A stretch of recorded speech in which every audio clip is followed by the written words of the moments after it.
क्या दोस्ती कभी मुसीबत बन सकती है? क्या किसी बड़े गठबंधन में का हिस्सा बनने के बावजूद आप संकट में रह सकते हैं?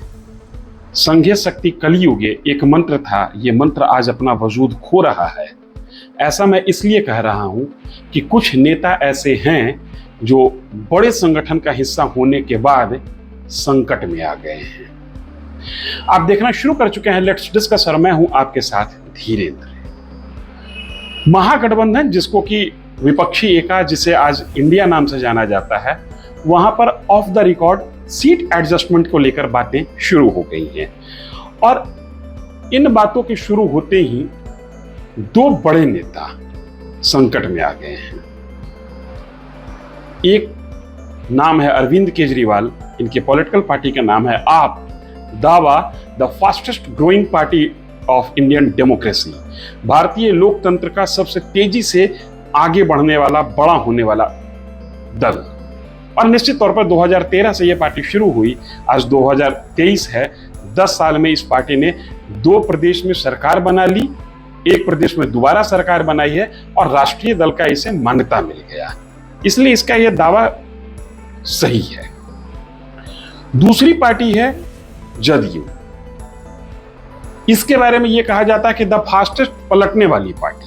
कब पलट जाए, किधर पलट जाए, कहना मुश्किल है। ये दोनों पार्टी आज सीट शेयरिंग को लेकर संकट में है। यह कहा जा रहा है कि ऑफ द रिकॉर्ड महागठबंधन में सीट शेयरिंग की बात शुरू हो गई है। दिल्ली की खबर को अगर माने तो अरविंद केजरीवाल ने सोनिया गांधी को फोन किया, 21 सीट पर 1-to-1 टॉक करने की बात की, एक हर सीट पर बात की जाए और यह भी नसीहत दी कि बड़े नेता ही बात करें। यह कुछ एक बेचैनी दर्शाता है। ये 21 सीटें हैं कौन? पहले हम अरविंद केजरीवाल की बात करेंगे, फिर नीतीश कुमार की बात करेंगे। ये 21 सीटें हैं, 7 सीटें दिल्ली की, 7 लोकसभा सीट, 13 लोकसभा सीट पंजाब और 1 लोकसभा सीट चंडीगढ़। 13, 7, 20 और 1, 21।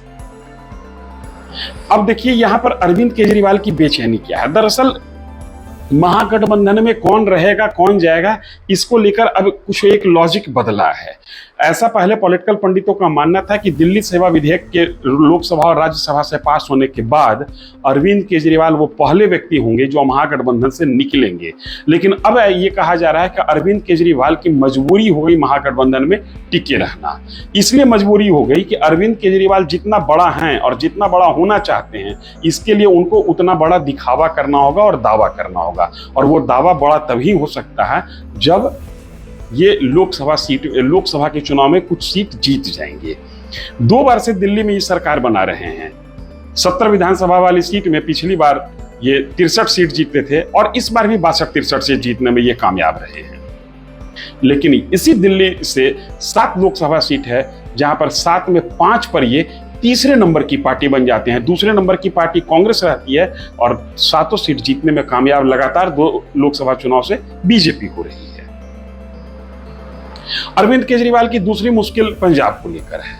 पंजाब में 117 विधानसभा वाली असेंबली है जहां पर 92 सीट जीतकर अरविंद केजरीवाल की पार्टी आपने सरकार बना ली है। लेकिन 1 साल बीतने को है, अब थोड़ा सा जमीन अरविंद केजरीवाल की वहां पर खिसक रही है। कांग्रेस के साथ मजबूरी यह है या मुसीबत यह है पंजाब को लेकर कि 13 सीट पंजाब से आता है और पंजाब के 13 सीट में कांग्रेस के पास 8 सीट है। लेकिन पिछले साल हुए विधानसभा चुनाव में कांग्रेस बुरी तरीके से हार गई कि विपक्ष 117 में 92 सीट कांग्रेस ये आपके पास है।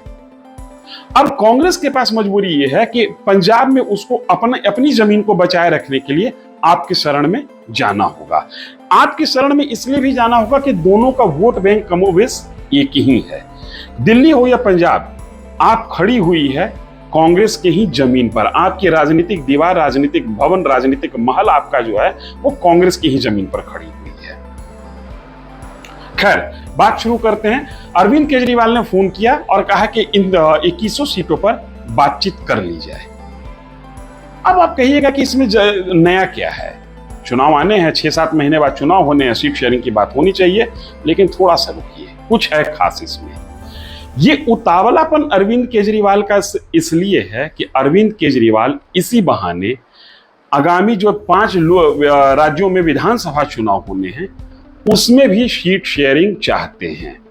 21 लोकसभा सीट के आधार पर अरविंद केजरीवाल मध्य प्रदेश, छत्तीसगढ़, राजस्थान, तेलंगाना में कांग्रेस के साथ सीट शेयरिंग चाहते हैं और कांग्रेस पर यह दबाव बनाने की कोशिश कर रहे हैं कि अगर लोकसभा में आपको जीतना है तो इन राज्यों के विधानसभा में हमको कुछ ही सही दीजिए, नहीं दीजिएगा तो हम तो जीत नहीं रहे थे, आपको भी नहीं जीतने देंगे।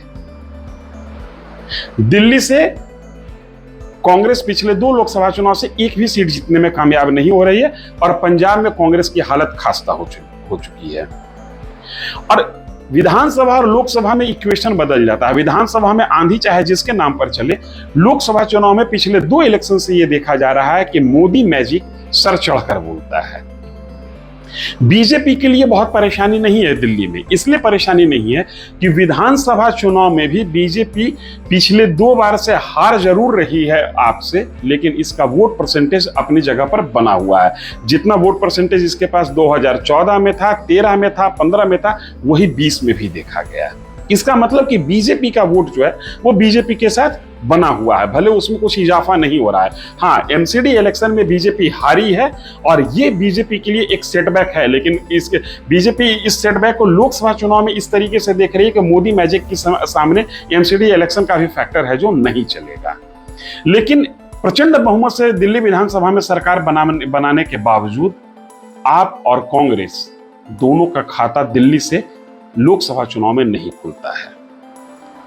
पंजाब में बीजेपी धीरे धीरे आगे बढ़ रही है, इसलिए भी आगे बढ़ रही है कि शिरोमणि अकाली दल पंजाब में अब एक तरीके से डूबता हुआ नाव हो चुका है और कांग्रेस अगर जो खत्म हो रही है तो फिर पंजाब के लोगों के पास एकमात्र विकल्प बच रहा है, वो है बीजेपी। ये बात हुई अरविंद केजरीवाल की। अरविंद केजरीवाल क्यों चाह रहे हैं जल्दी से सीट शेयरिंग पर बातचीत हो, अरविंद केजरीवाल की लालसा क्या है, अरविंद केजरीवाल की मंशा क्या है। अब थोड़ा सा चलते हैं बिहार की तरफ। याद कीजिए 23 जून 2023 पटना में पहली बैठक हुई थी महागठबंधन की विपक्षी एकाकी। नीतीश कुमार आयोजन करता थे। प्रेस कॉन्फ्रेंस में मीडिया से बातचीत करते हुए नीतीश कुमार ने यही कहा था कि अगली मीटिंग में हम लोग 1 to 1 सीट पर बात करेंगे और 1 सीट 1 कैंडिडेट के फॉर्मूला पर बातचीत होगी ताकि हम लोग बीजेपी को हरा सकें। अगली मीटिंग बेंगलुरु में हुई, ना 1 to 1 सीट पर बातचीत हुई, ना संयोजक पद पर बातचीत हुई। नीतीश कुमार के साथ परेशानी यह है कि अगर सीट शेयरिंग पर जल्दी से बात फाइनल नहीं हुआ तो नीतीश कुमार के लोग नीतीश कुमार को छोड़ना शुरू कर देंगे। नीतीश कुमार की दूसरी परेशानी यह है कि अभी नीतीश कुमार के पास 16 लोकसभा सीटें हैं। पिछली बार नीतीश कुमार एनडीए के साथ चुनाव लड़े थे, 17 बीजेपी, 17 जदयू और 6 सीट लोजपा के हाथ आया था। 17 में 16 सीट जीतने में नीतीश कुमार की पार्टी जदयू कामयाब रही थी। इस बार स्थिति वैसी रहेगी नहीं। इस बार नीतीश कुमार के सामने लालू प्रसाद यादव है और लालू प्रसाद यादव का विधानसभा में स्ट्रेंथ 80 है, नीतीश कुमार का स्ट्रेंथ 45 है। इसलिए बराबर पर दोनों के बीच में एडजस्टमेंट हो, इसकी संभावना कम दिखती है। कांग्रेस जिस तरीके से कर्नाटक में लीड ली है और छत्तीसगढ़, राजस्थान और मध्य प्रदेश से जो खबर आ रहा है उस खबर के मुताबिक कांग्रेस लोकसभा चुनाव होते आते आते और मजबूत होगी। ऐसी स्थिति में कांग्रेस को भी अपना शेयरिंग ज्यादा चाहिए। नीतीश कुमार चाहते हैं कि तस्वीर साफ हो। तस्वीर साफ हो जाने पर जो पार्टी उनके पास बची हुई रहेगी उस पार्टी को वो बचाने में कामयाब होंगे। हाल के दिनों में बिहार में महागठबंधन के लिहाज से लोकसभा सीट को लेकर एक फॉर्मूला निकला था। ये ऑफ द रिकॉर्ड बातें हो रही थी कि 16 जदयू, 16 राजद, 6 सीट कांग्रेस और 2 सीट सीपीआई एमएल को दे दिया जाएगा और इस तरीके से बिहार में सीट शेयरिंग तय हो गया। लेकिन थोड़ा सोचने वाली बात यह है कि जिस पॉलिटिकल पार्टी के पास विधानसभा में 80 सीटें हैं वो भी 16 पर लड़े और जिसके पास 45 सीट है वो भी 16 पर लड़े, यह संभव नहीं दिखता। कांग्रेस जिसके पास 19 विधायक हैं वो 6 पर लड़े और माले जिसके पास 12 विधायक हैं वो 2 पार्लियामेंट्री सीट पर चुनाव लड़े, ये भी कुछ हजम होने वाली बात नहीं लगती। और सीपीआई सीपीएम को तो इन लोगों ने हटा ही दिया।